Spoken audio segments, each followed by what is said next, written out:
या कुक्षि विवरे कृत्वा स्वयं रक्षति सर्वतः नमामि जननीं देवीं परां प्रकृतिरूपिणीं कृच्छेण महता देव्या धारितोऽहं यदोदरे तत्प्रसादात् जगद्दृष्टं मातुर्नित्यं नमोऽस्तु ते पृथिव्या यानि तीर्थानि सागरादीनि सर्वतः वसन्ति यत्र తానౌమి మాతరం భూతి హేతవే. మాతృదేవో భవ, పితృదేవో భవ. ఇప్పుడు మనము నవంబర్ నెల 2025 సంవత్సరం గోచార ఫలితాలు ద్వాదశ రాశుల వారికి ఎలా ఉన్నాయో తెలుసుకునే ప్రయత్నం చేద్దాము. అందులో ప్రథమంగా మేషరాశి వారికి ఏ విధంగా జరగబోతుంది ఈ నెలంతా, గోచార ఫలితాలు ఏ విధమైన ఫలితాలు ఇస్తాయి అనేటటువంటి తెలుసుకునే ప్రయత్నం చేద్దాము. ఇది కేవలము గోచార ఫలితాలే. దీనిలో ఎక్కువ గ్రహాలు అనుకూలంగా ఉన్నాయని మీరు సంబరపడవలసిన పని లేదు. అలాగే తక్కువ గ్రహాలు అనుకూలంగా ఉన్నాయని మీరు కంగారు పడక్కర్లేదు. ఇది కేవలము నెల ఫలితాలు మాత్రమే. ఇది ఎంత చేసినా దీని ప్రభావం 10% మాత్రమే. వ్యక్తిగత జాతకం అనేటటువంటిది 100% నిష్ణాతులైన వాళ్ళు చెబితే, అంతేగాని ఇందులో ఇప్పుడు మనం చెప్పుకునేది కూడా సశాస్త్రీయంగా చెప్పుకుంటున్నాము. దీనిలో నా కల్పనలు కానీ, అభూత కల్పనలు కానీ, మీరు కోటీశ్వరులు అయిపోతారని కానీ, లేకపోతే బికారాళ్ళు అయిపోతారని కానీ చెప్పడం ఏమీ జరగదు. శాస్త్రం ఎంతవరకు చెబుతున్నదో అంతవరకు మాత్రమే మనం చెప్పడం జరుగుతుంది. ఇది గమనించుకోండి. కర్కాటక రాశి వారికి నవంబర్ నెల 2025 సంవత్సరం గోచార ఫలితాలు ఏ విధంగా ఉంటాయనేది సశాస్త్రీయమైన పద్ధతిలో మనం తెలుసుకునేటటువంటి ప్రయత్నం చేద్దాం. ఇక్కడ కర్కాటక రాశి వారికి జన్మంలోనే గురువు యొక్క సంచారం జరుగుతోంది. నిజానికి మిథునం నుంచి అతిచారం వలన కర్కాటకంలో ప్రవేశించారు. ఏదేమైనప్పటికీ ఎక్కడ ప్రవేశించినప్పటికీ అక్కడి నుంచే దృష్టి ఉంటుంది కాబట్టి దీనికి చాలామంది ఏవో చాలా చెప్తున్నారు. ఈ అతిచారం వల్ల ఏదో అనర్థాలు జరిగిపోతాయని, కొంతమంది బాగా శుభాలు జరిగిపోతాయని కొన్ని రాశుల వారికి ఇట్లా ఏవో చెప్తున్నారు. నా పరిజ్ఞానం సహకరించిన వారికి నేను చెప్తున్నాను, ఈ అతిచారం వల్ల కానీ ఏ విధమైనటువంటి మార్పు ఉండదు. ఇది సర్వసహజం. సృష్టి మొదలైన దగ్గర నుంచి మన లెక్కకి అందనన్ని సార్లు అతిచారం జరిగే ఉంటుంది. అద్భుతాలు ఏమీ జరిగినవి లేదు, అలాగే అనర్థాలు జరిగినవి కూడా ఏమీ లేవు. ఆ స్థానాన్ని, ఆ రాశి నుంచి ఏ స్థానంలో ఉన్నారో దృష్టి పడుతూ అక్కడి నుంచే కదా మరి ఉండేది, అక్కడే లెక్క అక్కడి నుంచే కదా తీసుకుంటున్నాం. అందుచేత అదే ఫలితాన్ని గురువు ఇస్తారు. నాకు తెలిసినటువంటి పరిజ్ఞానం సహకరించిన వారికి ఇంతవరకే. కాబట్టి జన్మంలో గురువు మామూలుగా గోచార రీత్యా యోగించజాలడు. కాబట్టి ఇక్కడ మన యొక్క ఆలోచన కానీ ప్రవర్తన కానీ అంత మంచిగా ఉండేటటువంటి అవకాశం లేదు. ఒకవేళ మంచిగా ఉన్నా లోపల ఆలోచనలు ఎవరు పసిగట్టగలరండి? తను మాత్రమే పసిగట్టగలుగుతారు. కాబట్టి ఇక్కడ మంచి ఆలోచనలు కూడా వచ్చేటటువంటి అవకాశం లేదు ఈ గురువు జన్మంలో ఉన్న కారణంగా. తదుపరి ద్వితీయ స్థానంలో కేతుగ్రహ సంచారము కుటుంబంలో ఒక ఆహ్లాదం లేనటువంటి పరిస్థితి ఏర్పడుతూ ఉంటుంది. ధనానికి లోటు ఏర్పడుతూ ఉంటుంది. మాటలో కూడా కఠినత్వం, ఒక చక్కటిగా మాట్లాడడం, ఏదో నోరు మాట్లాడుతూ నొసలు వెక్కి చేస్తూ ఉంటుందంటారు చూసారా, ఆ విధమైన మాటలు మాట్లాడడం, ఇలాంటివన్నీ కూడా జరుగుతూ ఉంటాయి ఈ కేతువు వల్ల. ఇకపోతే శుక్రగ్రహ సంచారం తీసుకున్నట్టయితే తృతీయ, చతుర్థ, పంచమ స్థానాల్లో సంచారం చేస్తున్నాడు. తృతీయంలో ఒక 2 రోజులు, చతుర్థంలో ఒక 24 రోజులు, పంచమంలో 4 రోజులు సంచారం చేస్తున్నారు.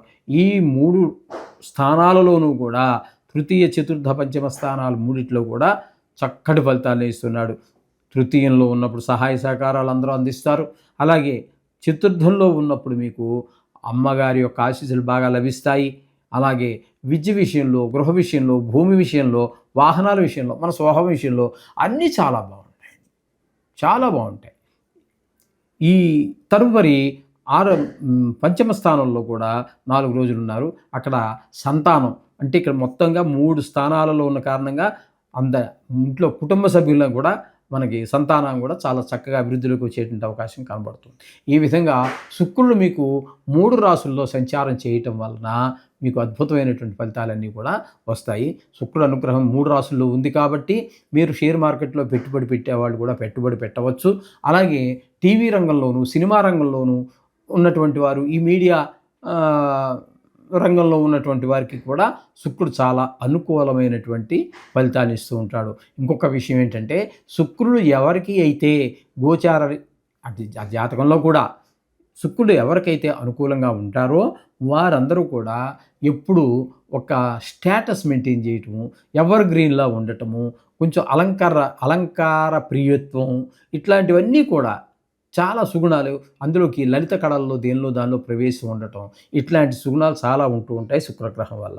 ఇకపోతే రవి సంచారం గనక మనం తీసుకున్నట్టయితే చతుర్థ, పంచమ స్థానాల్లో జరుగుతోంది. చతుర్థంలో 16 రోజులు, 14 రోజులు పంచమ స్థానంలో. ఈ 2 స్థానాల్లోనూ కూడా రవి అనుకూలమైన ఫలితాలు ఇవ్వడం. 4వ స్థానంలో ఉన్నప్పుడు అమ్మగారి ఆరోగ్య విషయంలో తగు జాగ్రత్త తీసుకోండి తల్లిగారిది. అలాగే విద్య విషయంలో భూమి, గృహము, వాహనము, స్వభావం ఇట్లాంటి విషయాల్లో కూడా జాగ్రత్త తీసుకోవాల్సి ఉంటుంది. రవి మీకు ఇక్కడ అంటే ఈ రియల్ ఎస్టేట్ వ్యాపారం చేసేవారికి అనుకూలమైన ఫలితాలు ఇవ్వజాలడు. అలాగే 5వ స్థానంలో వచ్చినప్పుడు సంతానం విషయంలో చదువు మీద శ్రద్ధ తగ్గటము, ఇట్లాంటివన్నీ కూడా జరిగే అవకాశం మనకు స్పష్టంగా గోచరిస్తూ ఉంటుందండి ఇక్కడ ఈ రవి యొక్క ప్రభావం వల్ల. ఇక 5వ స్థానం దగ్గరికి వచ్చేటప్పటికి మీరు కుజుడు కూడా సంచారం చేస్తూ ఉన్నారు. నెలంతా కూడా 5వ స్థానంలో కుజుడు కూడా సంతానం మీదే, చదువు మీద శ్రద్ధ తగ్గడము, ఆటల మీద శ్రద్ధ పెరగటము, ఆటల్లో గాయాలు చేసుకోవటం, తద్వారా అనవసరమైన ఖర్చులు పెరగటం, ఇట్లాంటి మనశ్శాంతి లేకపోవటం అన్నీ జరుగుతూ ఉంటాయి మన ఈ కుజుడు వల్ల. ఇక బుధుడిగా సంచారం తీసుకున్నట్టయితే 4, 5 స్థానాలలో సంచారం చేస్తున్నారు. 4వ స్థానంలో 6 రోజులు మాత్రమే వక్రగతి కారణంగా, అప్పుడు 6 రోజులు మంచి ఫలితాలు ఇస్తారు. 4వ స్థానం కాబట్టి అక్కడ సుఖస్థానం అంటారు. మనకున్నటువంటి ఈ వాహనాలని వాటిని మనం చక్కగా ఉపయోగించుకోగలుగుతాం. 5వ స్థానంలోకి వచ్చినప్పుడు ఇక్కడ ఇతను కూడా, ఈ బుధుడు కూడా రవితో పాటుగా, కుజుడితో పాటుగా ఈ బుధుడు కూడా పిల్లల విషయంలో మరి 3 గ్రహాల యొక్క దృష్టి పిల్లల మీద ఆటంకాలు కలిగిస్తూ ఉంటాయి. కాబట్టి ఈ ముఖ్యంగా ఈ కర్కాటక రాశి వారు తప్పకుండా పిల్లల మీద ప్రత్యేకమైన శ్రద్ధ తీసుకోవాలి. 3 గ్రహాల యొక్క దృష్టి పడుతోంది కాబట్టి. అలాగే ఈ కర్కాటక రాశి వారికి 8వ స్థానంలో రాహు గ్రహ సంచారం జరుగుతోంది. అలాగే భాగ్యస్థానంలో సంచరించేటటువంటి శని కూడా వక్రగతి కారణంగా 8వ స్థానంలో ఫలితాన్ని ఇవ్వబోతున్నారు. ఈ నెల 28 వరకు అష్టమ శని ప్రభావం ఎక్కువగా ఉన్నది. అష్టమ శని మనని అర్ధాష్టమ, అష్టమ, ఏలినాటి శని ప్రభావాలు బాగా ఇబ్బంది పెడుతూ ఉంటారు. కాబట్టి ఇక్కడ శని కూడా ఇబ్బంది పెడుతూ ఉన్నారు. ఇది గమనించుకోవాలి. అంచేత రాహు, శని కూడా అనుకూలంగా లేరు. ఇక్కడ మనకి కర్కాటకానికి కనుక మనం తీసుకున్నట్టయితే 1.5 గ్రహం మాత్రమే మనకి శుక్రుడు ఒకడు అనుకూలంగా ఉన్నారు. ఇక మిగతావన్నీ కొంచెం బుధుడు ఏదో కొద్ది రోజులు మాత్రమే అనుకూలంగా ఉన్నారు. కాబట్టి మీకు పాక్షికంగా 1.5 గ్రహం వేసుకుందాం, లేదా 2 గ్రహాల యొక్క అనుకూలత మాత్రమే ఉన్నది. కాబట్టి కొంచెం వీరు డబ్బులు ఖర్చు పెట్టే దగ్గర కానీ, మాటని ఖర్చు చేసేటప్పుడు కానీ, అంటే ఎక్కువ మాట్లాడకుండా, లేదా ఎవరికి హామీలు ఇచ్చేయకుండా, ఎవరితో ఎక్కువ మాట్లాడకుండా మళ్ళీ అవి ఈ గొడవలకి వాటికి కారణమయ్యేటువంటి అవకాశం ఉంటుంది. అందుచేత ఆయా విషయాల్లో తగు జాగ్రత్త తీసుకుంటూ మితంగా మాట్లాడండి, మృదువుగా మాట్లాడండి. ఖర్చు పెట్టే ప్రతి పైసా కూడా అవసరమా కాదా అని ఆలోచించుకొని ఖర్చు పెట్టినట్టయితే అన్నీ శుభంగా జరుగుతాయి. ఇప్పుడు ఏ గ్రహాలు మనకు ప్రతికూలంగా ఉన్నాయో తెలుసుకున్నాం కదా. కాబట్టి మనం నిత్యం పూజించేటటువంటి పూజలో మీకు ఇష్టమైన దేవుడిని కానీ, నవగ్రహాలను ముఖ్యంగా ప్రార్థించడానికి ప్రయత్నం చేయండి. దానికి ప్రత్యామ్నాయాలుగా చెప్పినటువంటివి కానీ, నవగ్రహాలు కేవలము మనం నడిపించడానికి ఉన్నటువంటివి, మన తలరాతని ఏ విధంగా రాశాడో బ్రహ్మగారు ఆ విధంగా నడిపించడానికి ఉన్నటువంటివి నవగ్రహాలు. కాబట్టి మీరు ఈ విధంగా ఈ నవగ్రహాలు ప్రార్థించినట్టయితే, రోజు వీలుంటే పూజ అయిపోయిన తర్వాత గుడికి కూడా వెళ్ళిన దగ్గరలో ఉంటే నవగ్రహాలు ప్రదర్శన చేయండి. తర్వాత ప్రధాన దేవుని దర్శనం చేసుకోండి. సమస్త దోషాలు తొలగిపోతాయి. శుభం భూయాత్.